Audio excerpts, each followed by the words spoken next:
અમદાવાદમાં કાયદો વ્યવસ્થા જાળવવા પોલીસ એક્શન મોડમાં છે। શહેરમાં રાત્રિ દરમિયાન વાહનોનું સઘન ચેકિંગ કરવામાં આવી રહ્યું છે।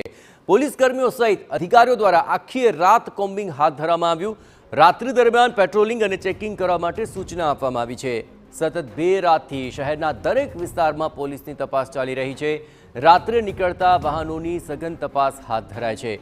કોઈ નશામાં છે કે કેમ તે અંગે પણ તપાસનો આ ધમધમાટ। અત્રે ઉલ્લેખનીય છે કે અમદાવાદમાં કાયદો વ્યવસ્થાની સ્થિતિ સામે કેટલાક સવાલો ઉઠી રહ્યા છે અને એ મામલે ગૃહ રાજ્યપ્રધાન હર્ષ સંઘવીએ પણ પોલીસ અધિકારીઓની બેઠક બોલાવી હતી।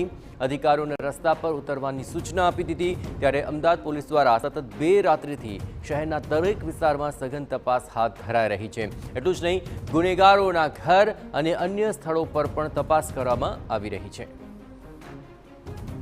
અમદાવાદ શહેરમાં સતત બીજા દિવસે પોલીસ છે રાત્રિના કોમ્બિંગ નાઇટ હાથ ધરી છે। આ દ્રશ્યોમાં જોઈ શકો છો કે જે રીતે અત્યારે અમે શિવરણનીથી સેટેલાઇટ તરફ જવાના રસ્તા ઉપર છે, નહીં પણ ખુદ ડીસીપી કક્ષાના અધિકારીઓ છે તે વાહન ચેકિંગ અને અન્ય જે સુરક્ષા રાખવાની હોય છે તે અત્યારે તપાસ કરી રહ્યા છે। અને જે રીતે દ્રશ્યોમાં દેખાય છે કે તમામ જે બ્લેક ફિલ્મવાળી કાચ હોય છે, રિક્ષા ચેકિંગ હોય છે, અથવા તો જે દારૂ પીધેલા કોઈ વ્યક્તિઓ પસાર નથી થતા કેમ, આ તમામ જે વસ્તુઓ છે તેની ચેકિંગ છે હાથ ધરી રહ્યો છે। મહત્વનું છે કે ગઈકાલે પણ આજ પ્રમાણે સમગ્ર રાત એટલે કે સવારે 5 થી 6 વાગ્યા સુધી તમામ અધિકારીઓ અને કર્મચારીઓ છે તે રસ્તા ઉપર હતા।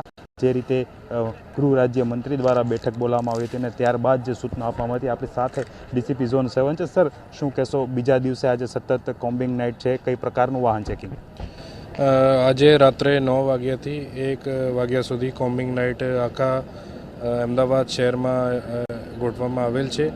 એમાં બધા પ્રકારને વ્હીકલ ચેકિંગ કરવાની છે અને પ્રોહિબિશનનો કેસ અને બીજા અધર કેસીસ કરવામાં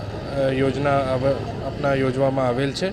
તો અત્યારે અહીંયા વ્હીકલ ચેકિંગ સતત ચાલુ છે બધા અમદાવાદ શહેરમાં। સર, આ રીતના કુલ કેટલા દિવસ સુધી ચાલશે ને કઈ પ્રમાણેની કામગીરી રહેશે સતત? હવે 3 દિવસનો પ્લાન છે। આમાં પર વધારે દિવસો માટે પણ યોજી શકે છે। તો આમાં પ્લાન છે કે કોઈ જો આપણા ગુનેગારો છે એ વ્હીકલ ચેકિંગમાં આપણે ચોરીનો વ્હીકલ એવું વપરાય છે એમાં ડર બેસી જાય છે અને જો સમાજ છે એમાં પણ મેસેજ જાય છે કે આપણા જો વાહન છે એમાં જો યુઝ કરે છે એમાં બધા કમ્પ્લીટ ડોક્યુમેન્ટ હોવું જોઈએ છે અને બ્લેક ફિલ્મ એવી કોઈ જો ગેરકાનૂની પ્રવૃત્તિ है वो રોકી શકે એ માટે આ કોમ્બિંગ યોજવામાં આવેલ છે।